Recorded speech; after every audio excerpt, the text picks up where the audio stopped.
concerning the Greek words used to refer to a burial place or tomb. A.T. Robertson in Word Pictures in the New Testament 1932, Volume V, p.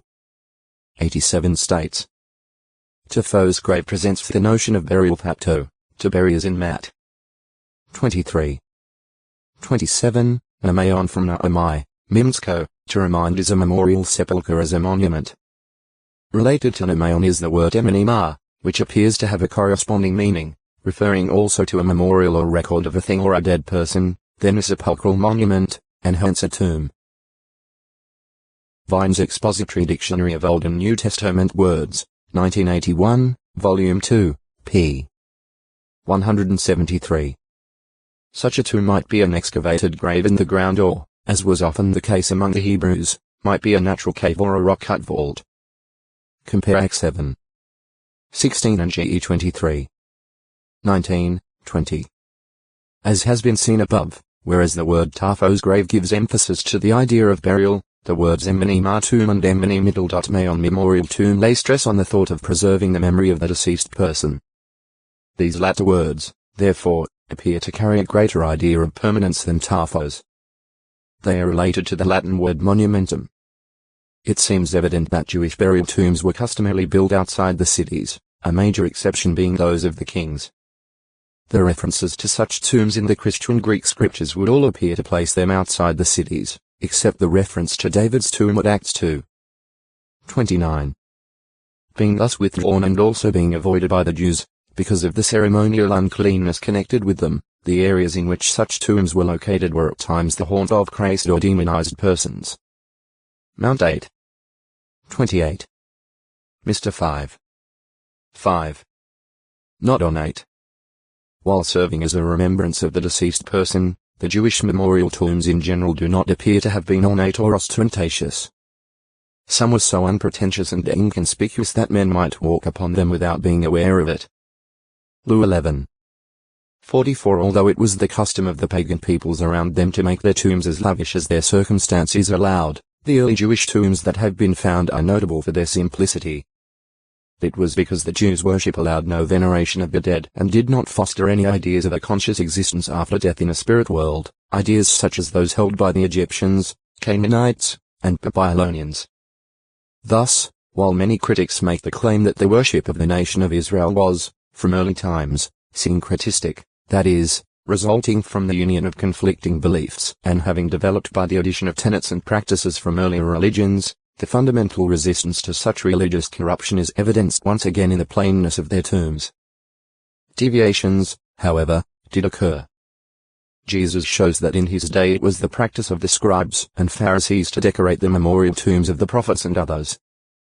Mount 23. 29, 30. Under Greek and Roman influence, the tendency among the wealthy at that time was toward more pretentious tombs. Aside from the tomb of John the Baptist, Mr. 6.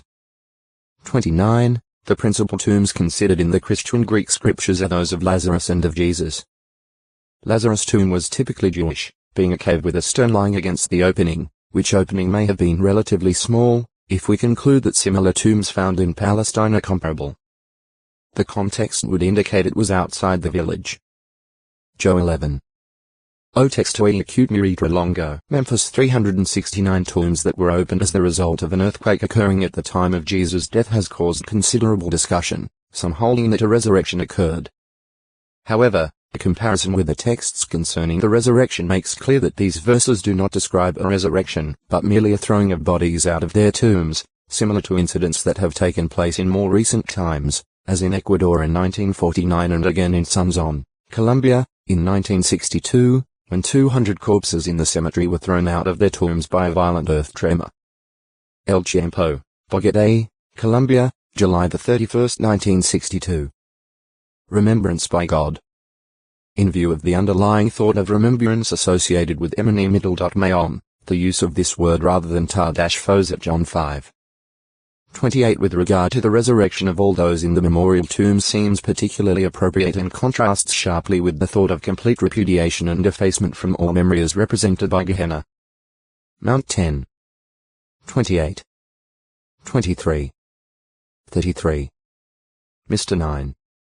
43. The importance attached to burial by the Hebrews. See burial. Burial places is indicative of their concern that they be remembered, primarily by Jehovah God in whom they had faith as the rewarder of those earnestly seeking him. Heb 11.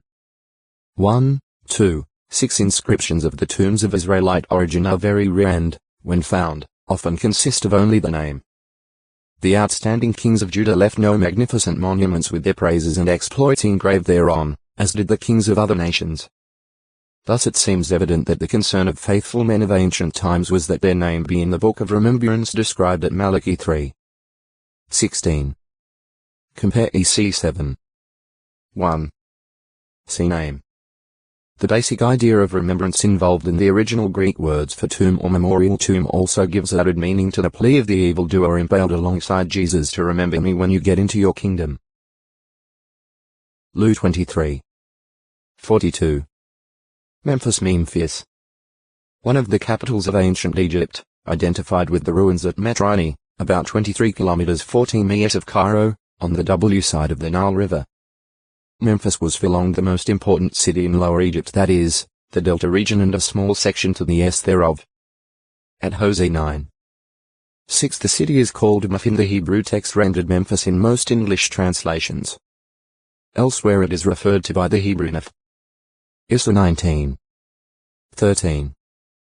J2. 16. 44. 1. 46. 14. 19. As 30. 13. 16. History. According to legend, recounted by Greek historian Herodotus 2, 99, Memphis was established by a ruler named Mans. No historical evidence has been found, however, for this supposed founder of the first dynasty of Egyptian rulers. Memphis' geographic situation was ideally suited for a capital city of this land of the Nile. Lying just a little south of the apex of the delta, that is, the point where the Nile River divides up into its branches, it could exercise control not only over the delta region to the north but also over the traffic on the Nile. Desert and mountains made difficult any approach to the city from the W, and the Nile itself and the hills beyond served as a protection from the E. Thus, Memphis, on the border between upper southern and lower northern Egypt, anciently held the key to all Egypt, much as modern Cairo does today in a nearby location. Commercial. The city was a great commercial center throughout its history, declining only after the Greek conquest, when Alexandria on the northern coast became the country's most thriving port. According to some historians, Memphis became widely reputed for its glass manufacture, Rome being a principal importer of its wares. Acacia trees were also cultivated in the area to supply wood for making furniture, ships for Egypt's navy, and military weapons. Politically, also, Memphis held great prominence, particularly during the period Egyptologists call the Old Kingdom o Textoi Acute Longo. Memphis 370 accompanied by mourning. Compare to Kai 2. 23. Issa 22. 12. In the case of both the northern kingdom of Israel and the southern kingdom Judah, Egypt, as here represented by Memphis and Tabans, proved to be a futile source of hope for aid and support, while at the same time showing itself ready to exploit God's covenant people for selfish advantage. Ho 7. 11. Issa 30. 1-3. 2 Kai 23. 31-35. Religious. Memphis was a center of religion and of learning in Egypt, but back in the 8th century BCE Isaiah foretold that the vaunted wisdom of the princes, perhaps priestly princes of Memphis, would fail and Egypt would be misled. Issa 19. 13 Such counselors evidently fostered a false sense of security in Egypt as regards the aggressive power of Assyria. Memorials of Ethiopian King Tirhakah's reign over Egypt have been found at Memphis. Though Tirhakah managed to survive his encounter with Assyrian King Sennacherib in Canaan 732 BCE to Kai 19. 9, Sennacherib's son Esarhaddon later shattered the Egyptian army, forcing them to retreat to Memphis. Esarhaddon's own record of the subsequent conflict reads: I laid siege to Memphis, his Tirhakah's royal residence, and conquered it in half a day by means of mines, breaches and assault ladders. I destroyed it, tore down its walls and burnt it down.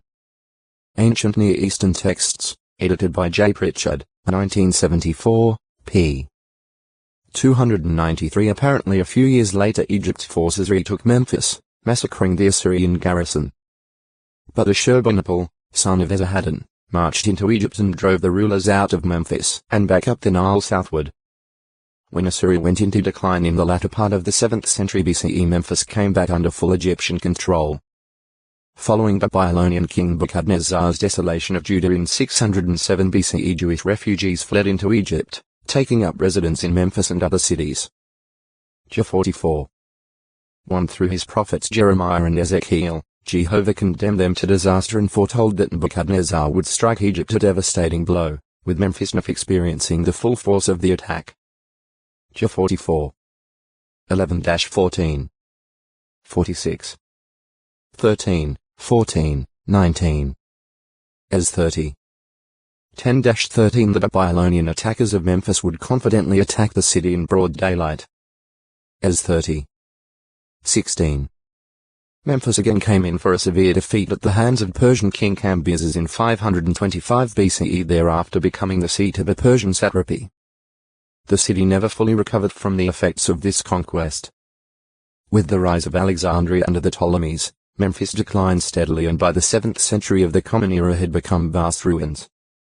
Memphis was among the foremost sacred cities of ancient Egypt, along with nearby Heliopolis. Ge 41. 50. Especially important were the shrines dedicated to the Godda and to the sacred bull Apis. The Godda, according to the Memphite theology devised by the priests of Memphis, was the creator, sharing this distinction with other gods such as Thoth, Ra, and Osiris, and his mythological activity apparently was modeled on the actual role of the pharaoh in human affairs. Classical historians describe the Temple of Ra at Memphis as being periodically enlarged and beautified. Enormous statues adorned it. The Apis bull, a specially marked live bull, was kept at Memphis and worshipped as the incarnation of the god Osiris, though in certain legends it is also connected with the Godda. At its death, public mourning was carried on, and an impressive burial of the bull was made at nearby Saqqara. When the tomb there was opened in the 19th century, investigators found the embalmed bodies of over 60 bulls and cows. The selection of a new Apis bull and its enthronement at Memphis was an equally elaborate ceremony. This worship may have influenced the rebellious Israelites in their idea of worshipping Jehovah through a golden calf. X 32. 4, 5. The worship of the foreign goddess Astarte textoi acute muritra longo, menstruation 371 mukin middle. Mukan. The chief spokesman for the 7 Persian princes on the occasion that Vashti refused to obey King Ahasuerus. As 1. 13-15. Mukan's opinion was that Vashti had wronged not only the king, but also the princes and the people of the empire, and that she should therefore be removed as queen, so that all wives of the empire might learn to be obedient to their husbands. The king and the other princes agreed with Mukan, and a royal decree to this effect was written among the unchangeable laws of the Medes and Persians. As 1. 16-22. These 7 princes of Persia and Media were versed in law and legal cases. They were the king's closest advisors, sitting first in the kingdom. As 1. 13, 14. That the Persian court had such a council of 7 is confirmed by Ezra 7. 14. Menahem men middle. One who comforts. Son of Gideon king of Israel for 10 years from about 790 BCE. Upon learning that Shallum had assassinated King Zechariah, Menahem went from Tirzah to Samaria and killed the assassin there. He then assumed rulership.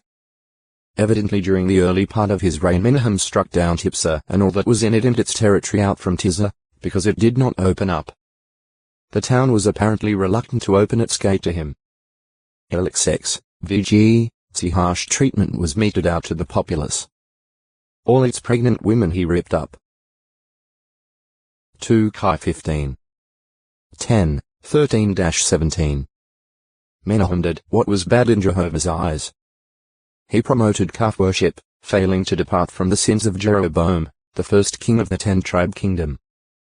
During his reign, King Tiglath-Pileser III invaded Israel, and Menahem was forced to pay the Assyrian monarch 1,000 talents of silver. $6,606,000. He acquired this sum by imposing an assessment of 50 silver shekels upon each of the valiant, mighty men of Israel. Since a talent of silver equaled about 3,000 shekels, the silver was obtained from about 60,000 persons. Menahem gave the silver to the Assyrian king, that his hands might prove to be with him to strengthen the kingdom in his own hand. Upon receiving this amount, Pur withdrew from the land. 2 Kai 15. 19, 20.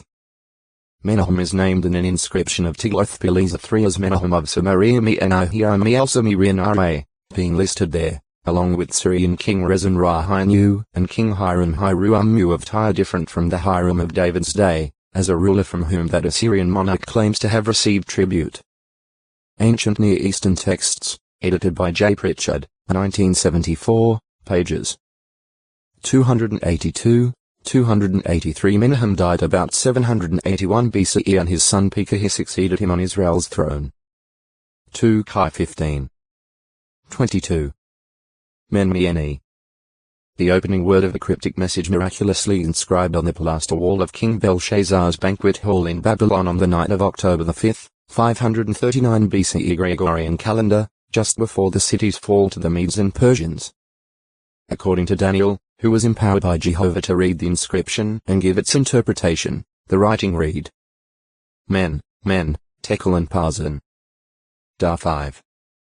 25. The inscription evidently consisted only of consonants and required intelligent and proper vocalization, as well as correct interpretation. The words themselves literally mean a mina, a shekel, and half shekels.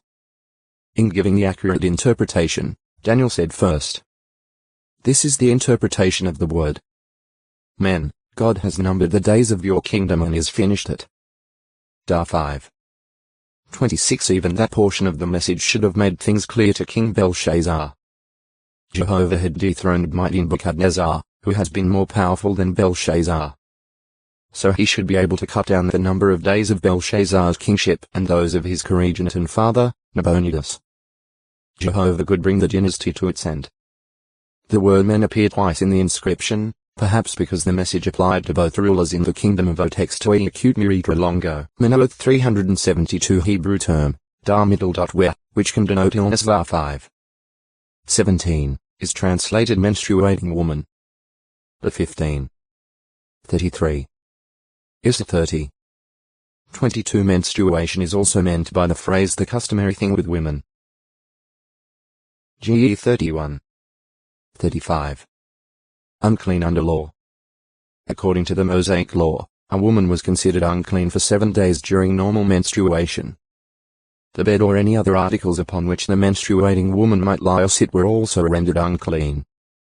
Anyone touching her or items she had made unclean was required to wash his garments and bathe, and that one remained unclean until the evening.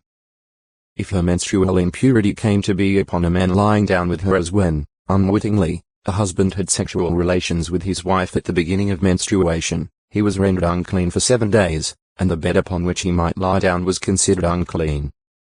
The woman was also viewed as unclean for the duration of an irregular running discharge of blood or a flow longer than her menstrual impurity, at which time she made the articles on which she lay or sat as well as persons touching these items unclean. After the abnormal discharge ceased, she was to count 7 days, and she then became clean. On the 8th day the woman brought 2 turtle doves or 2 young pigeons to the priest, who made atonement for her, presenting one of these creatures to Jehovah as a sin offering and the other as a burnt offering. The 15. 19-30. See clean, cleanness. If a man and a woman deliberately cohabited during her menstrual impurity, they were cut off in death. Law 18. 19. 20.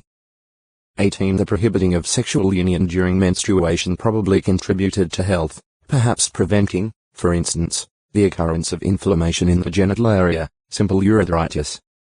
The Israelites also may have been reminded of the sanctity of blood by the law's regulations involving menstruation or blood flow. These rules were not discriminatory against women, for men were subject to uncleanness by discharges to which they were prone. The 15. 1-17 especially did regulations concerning menstruation show Jehovah's consideration for womankind. The Christian husband, though he is not under the law. 6. 14. F2. 11-16, also does well to consider his wife's cycles and vicissitudes, dwelling with her according to knowledge and assigning her honor as to a weaker vessel, the feminine one. 1 P3. 7. Menoth me middle dot Nuhoth resting places. According to the Masoretic text, apparently a Judean family descended through Shobal. 1 ch. 2. 4, 52. But some scholars prefer amending the Hebrew text to read the Manahattites, as in verse 54. J.B. Mo and a Jewish commentary on Chronicles gives the alternate reading who supervised half of the resting places and notes. Shobal was in charge of half the caravan stations in the land of Judah. Cincino Books of the Bible, edited by A. Cohen, London, 1952, p. 15. Monenim, big tree of me middle dot on e middle dot nin those practicing magic. A tree within sight of Shechem, passed by a band of King Abimelech's men before their fight with the landowners of that city. JG 9. 34-37 Big Tree of Monenim translates the Hebrew words e middle dot lon me o middle dot nenim. E middle dot lon refers to big trees in general, and me on nenim is a participle signifying those practicing magic. Cedar 18. 14. The tree may have been so named because Canaanites or apostate Israelites engaged in magical practices there. Some scholars also link the big tree of Monenim with the big trees of Moreh that are similarly described as being in the vicinity of Shechem. Compare GE 12. 6. 35. 4. JG 9. 6. Miono time middle dot ono middle dot I. A descendant of Judah who became father to Ophrah, being either the paternal ancestor of a person named Ophrah or the founder of a place bearing that name. 1 ch. 4. 1, 14. Mephath Mepha middle dot up. A city originally assigned to the Reubenites, but subsequently granted to the Merarite Levites. Jos 13. 15, 18. O textoi acute miritra longo, Merab 373, 2. Son of Jonathan. Grandson of King Saul. When the report about the deaths of Saul and Jonathan came from Jezreel, Mephibosheth's nurse began to carry the 5-year-old boy and flee in panic. At that time he had a fall and was lamed in both feet. 2 4. For some years thereafter, Mephibosheth lived in the house of Machir the son of Amiel at Lodebar. David learned this from Ziba, a former servant in Saul's house. Doubtless remembering his covenant with Jonathan 1 20. 12-17, 42, David wished to exercise loving kindness toward anyone left over of the house of Saul. Mephibosheth was brought before David, and when the king explained that it was his desire to exercise loving kindness toward Mephibosheth by returning to him all the field of Saul and by having him eat bread at my table constantly, Mephibosheth responded humbly, "What is your servant, that you have turned your face to the dead dog such as I am?" However, in keeping with David's determination in the matter, Ziba and all those dwelling in his house including 15 sons and 20 servants became servants to Mephibosheth, who was given Saul's property. He thereafter resided in Jerusalem and constantly ate at the table of the king. 2 9. When David fled from Jerusalem because of Absalom's conspiracy, he was met by Ziba, who provided him with supplies. Answering David's inquiries as to the whereabouts of Mephibosheth, Ziba said, "There he is dwelling in Jerusalem." For he said, "Today the house of Israel will give back to me the royal rule of my father." At that, the king told Ziba, "Look, yours is everything that belongs to Mephibosheth." 2 16. 1-4 Mephibosheth came to meet David upon the king's return to Jerusalem, the account saying he has not attended to his feet, nor had he attended to his mustache, nor had he washed